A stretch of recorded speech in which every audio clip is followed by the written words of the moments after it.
The problem is not that people hate God, it's that they prefer being God. Here's a dangerous thought. Most people do not reject God because of lack of evidence. They reject Him because they dislike the idea of surrender. Modern man says, I want spirituality, provided I remain chairman of the board, which is rather like wanting swimming lessons without water.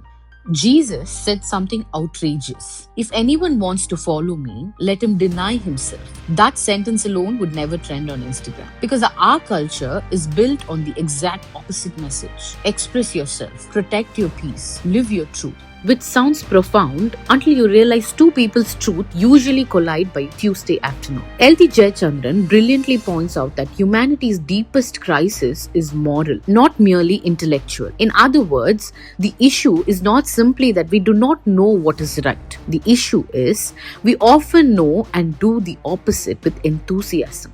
Human beings are fascinating creatures. We put terms and conditions apply for shampoo bottles, but expect relationships to survive without commitment. We want honesty from politicians, loyalty from friends, morality from society, while privately negotiating exemptions for ourselves. Very democratic and very human.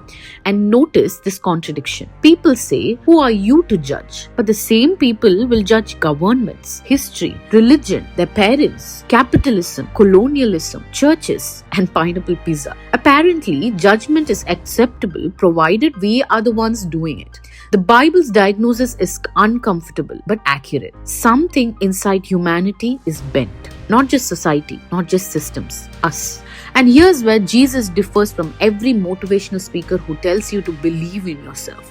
Jesus does not flatter the ego, He exposes it and then lovingly offers redemption to it. He says, yes, humanity is fallen, but humanity is also deeply loved. That balance is extraordinary because modern culture alternates between two errors.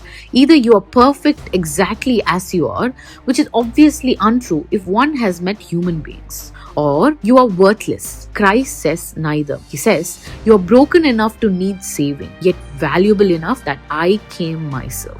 That is not sentimental religion. That is devastatingly personal. And according to L.T. Jayachandran, Christ validated this not merely through teaching, but through His death and resurrection.